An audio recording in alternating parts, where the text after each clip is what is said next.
Hey folks, what's happening? It's Neo here from the Panther Products Team channel, and welcome to Let's Play Dead Island Riptide. Now firstly I want to apologise in advance because I did explain in the comments and discussions that I was going to do a dual commentary.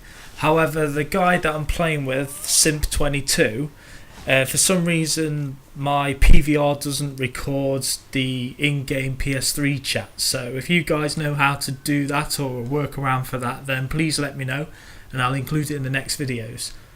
So this is Dead Island Riptide. If for those people who have played the first one, it's pretty much more of the same. Now you're starting off on an island. I've already done the prologue as I thought this would be a bit boring to watch, so I've got straight into the action where we can jump in with my friend Simp. So yeah, you start off on an island and you basically surviving just like you did in the first one. The characters carry over from the first one, so if you do have a level 50 or level 30 or whatever, you can load them up on this new version. Now graphics wise, it's very similar to the first. The graphics are a little bit better, I think.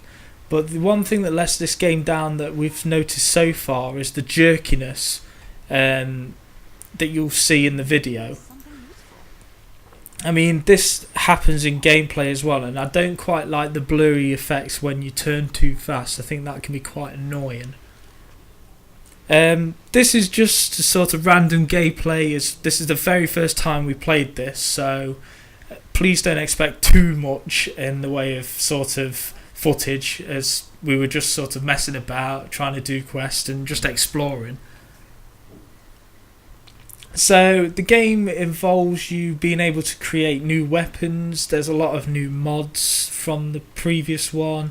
A lot of the weapons are the same. However, the skills and abilities each character has differed slightly from the first one.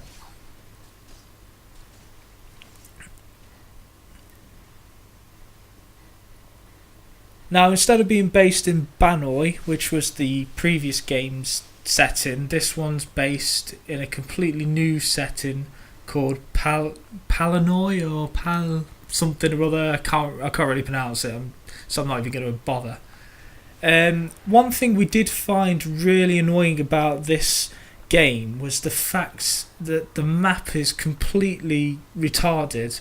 We didn't really like the map because, as you can see just there, the weather changed from really sunny to sort of really rainy and murky in a matter of seconds, which is a bit strange. There's no sort of transition into that, it's just like straight in there, boom. Another thing we didn't really like about the map is it's not as a good setting as it was in the first one. Like in the first one it was based in a hotel, for those of you who haven't played it. This one's just based on an island at the moment, and there's a lot of sort of swamp area and just areas where you get stuck on scenery and sort of trapped in random locations that really does piss you off. So anyway, as you can see, the gameplay is pretty awesome. You can sort of cut zombies in half, chop their heads off. As you can see, I'm just randomly messing about trying to sever limbs and things. This gameplay goes on for about 20 minutes, so you can sort of get a brief view of what the first few missions are like and the general gist of the game.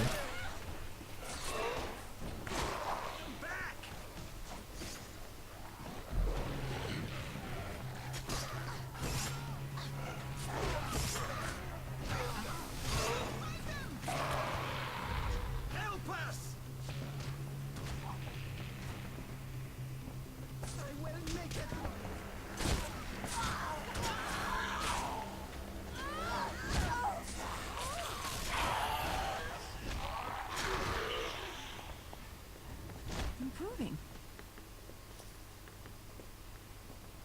That was close. I'm glad you made it. I wasn't even. Thank God you're.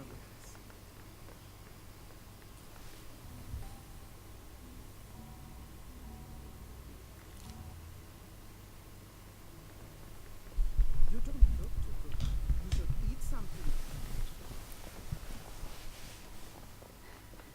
Oh, thanks heaps. I'm glad Those monsters nearly got me. Yeah, I heard from Harlow that you were coming. Another thing that we found that could be drastically improved on this game is the way the quest logs are handled. When you go and hand in a quest, as we'll see here, you have to read all the dialogue, and it's very annoying to skip through it because there's quite a lot of dialogue before you even get to accept the quest. And then if you accidentally press circle as you're hammering to skip the dialogue, you end up having to do it again. We've got some fences. Maybe securing the other entrances will slow them down. So if you think to sort of games like Borderlands, you can just literally pick up a quest there and then, and there's no sort of dialogue involved as such. It just gives you the quest and that's it. That's what we really miss in games like this. This is one of the things that would definitely improve Dead Island as a game.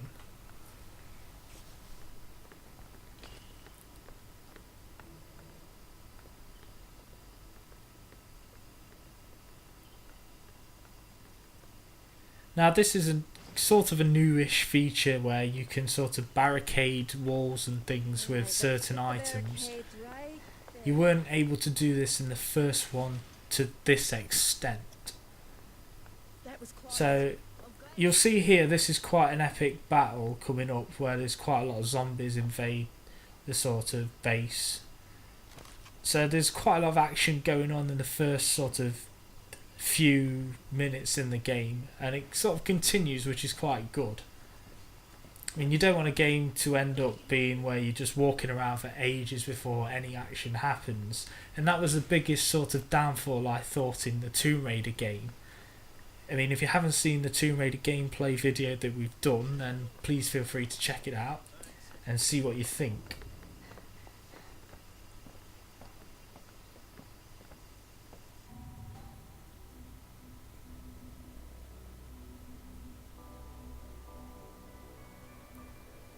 Now during this Let's Play series, we're hopefully going to be doing it with me and Simp22 for the entire series. So hopefully once we've figured out how to get the voices over, you sort of hear us actually in-game rather than sort of post-commentary like we do now.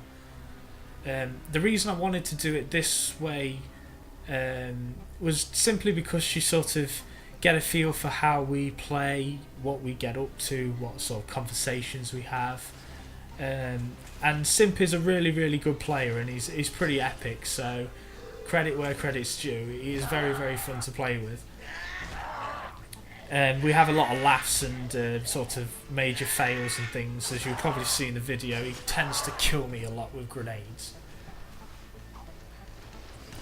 So we're hoping to get this sort of fixed for the next episode, as I really want us to sort of get it so that you guys can hear us both and experience what we experience when we play a game together. And I think that's what the whole point of having a co-op gameplay is the fact that when you sort of sharing your videos playing a co-op, then you sort of get inside the characters, you be able to get inside the players as well, so that you can sort of see how they react to certain things. And one of the best commentators I know of on YouTube for sort of getting into the sort of real emotion and how he plays games is Markiplier. So if you've not heard of Markiplier, I really suggest you go hunt him out. His Markiplier game is the main sort of user account he uses for his Let's Plays. Honest to God, you'll have the most funniest time you'll ever have watching a YouTube video. Some of his stuff's really great, so kudos to Mark. He's a massive YouTuber. He's got thousands upon thousands upon thousands of views and millions and millions and millions and millions of subscribers. He's an all-round awesome guy, so go check him out. So back to the gameplay, we haven't really done a lot in the last 5 minutes, so there's quite a lot of build up to sort of the invasion that's about to happen. That's either due to us messing about or just sort of the game being a bit clunky.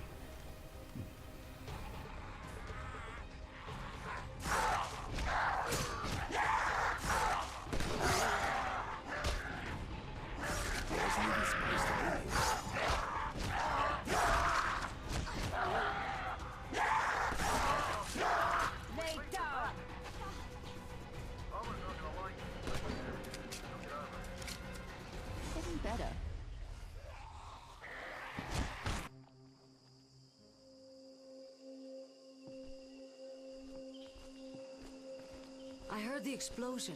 You blew the damn bridge? Was that really necessary? Well, thank God you survived. Yeah, now I owe you something, motherfucker. Get up, you son of a bitch. Whoa, whoa, I owe whoa. you something too. Apparently you've all met. I know what it looks like, but I swear to God, I meant you no harm. That operation was out of my hands. It was Serpo. So who was he? He works for a private concern. His superiors own my superiors, and they're the ones calling the shots. I'm sorry for what they did to you, but there's no way that he What could... exactly are they doing here, Colonel? The rumor is they're trying to weaponize this plague for use as a bioweapon. Being immune, my guess is your blood is essential for their research. You knew this, yet you did nothing to stop them. I'm a soldier. I follow orders. Well, soldier, here's an order for you. Go fuck yourself. Just listen to me. I can help you. There's a military outpost in Henderson, and I know the commanding officer. They have food, water, weapons, and a way up this bloody island. Last time we trusted the army, they threw us in a cage. Look, I understand how you feel, but we don't have much time here. This island,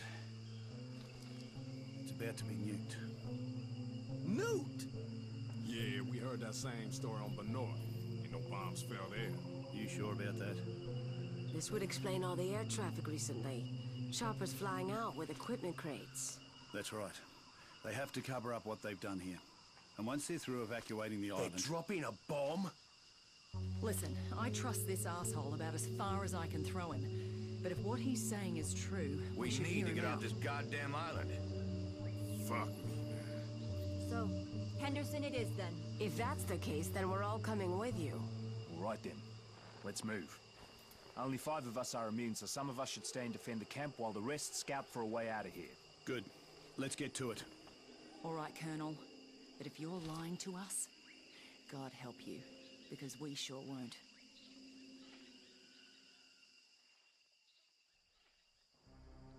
Hey, come here.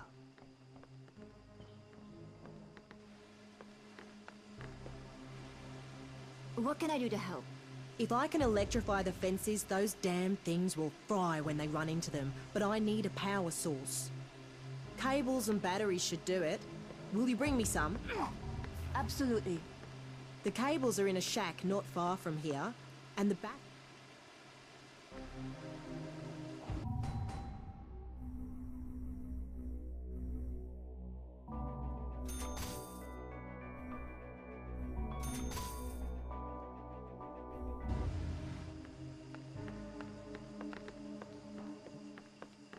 You need anything? You know, for your final journey. One thing you'll find that me and Simp do quite a lot is do a lot of exploring, because we're quite a big sort of trophy hunters type people, and we enjoy sort of unlocking all the trophies of the game and sort of completing it 100%. So a lot of our gameplays do involve sort of exploring and sort of taking time out from the main story and finding the hidden things. So you may want to keep note of certain places where we do find the documents and sort of postcards and things, the collectibles that you find around Dead Island. Same as in the previous Dead Island, you do have to go around collecting X amount of sort of postcards, diaries and things like that to get a trophy. A lot of the trophies on here have changed since the last Dead Island, so there's not many leveling ones anymore.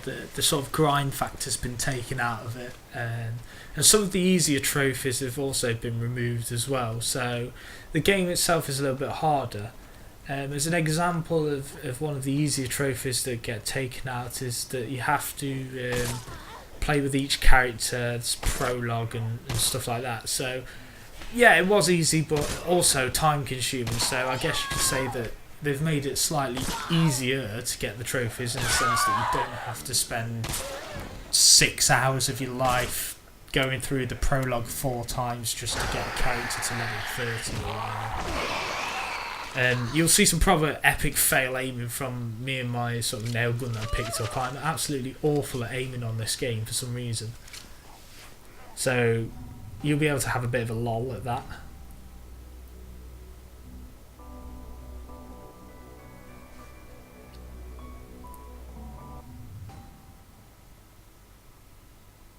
And this was the part where Simp just had informed me that you can get quests off the non-playable characters that are in your party sort of thing.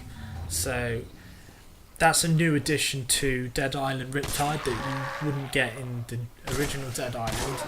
So to do that you just head to the menu, and the missions change depending on where you are in the story and how many you've completed, so they all follow a sort of linear pattern.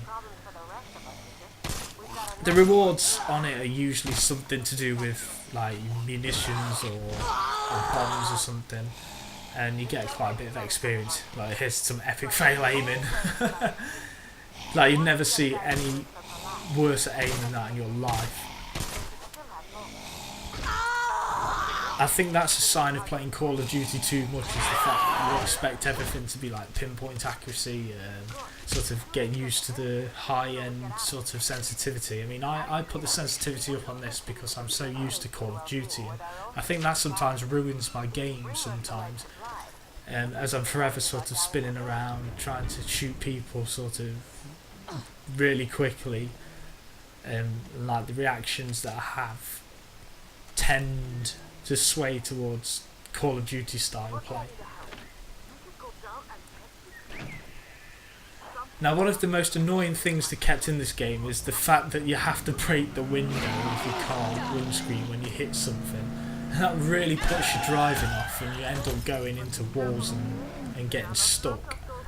However, there is a lot of vehicles on the first part of the game as we've found so far, so that's quite good because then you don't have to worry about travelling and walking too far.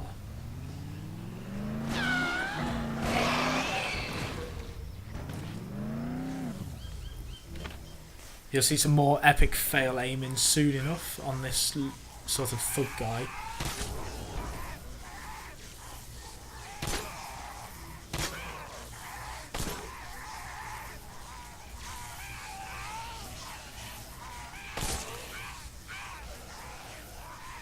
And the greatest part about this game is quite simply the fact that you can sort of run off and do your own thing and complete your own missions, and any missions that you do in other people's games count towards your mission count. So Simon's been playing this game a little bit and has got a little further than me in the main story on single player. However, in this gameplay we do catch up to where he is in the story, but he can redo the missions that we've done, and any missions after that get added to his quest log, even though he's doing them in my game, which is quite handy. And likewise, if I was to jump in his game, I'd be able to replay all the missions I've done up to the point where I haven't done them, and then they'd start adding on depending on how far he was in the story. Some epic fail dying here.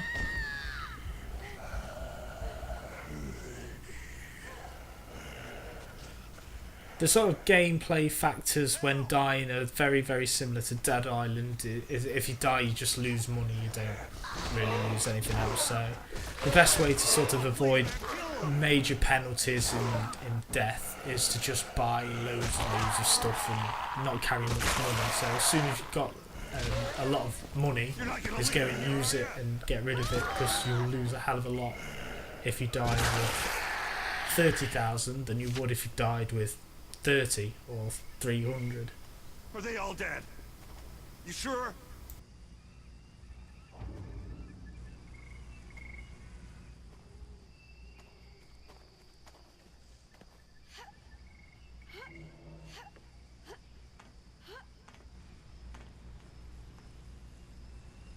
Oh, Christ, thank you.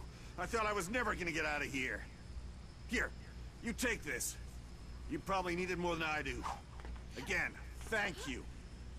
So we're about out of time here, so thank you very much for watching. Please give us a like if you enjoyed our video, and subscribe to us to see more videos that I've done, and we'll see you in the next episode. Goodbye.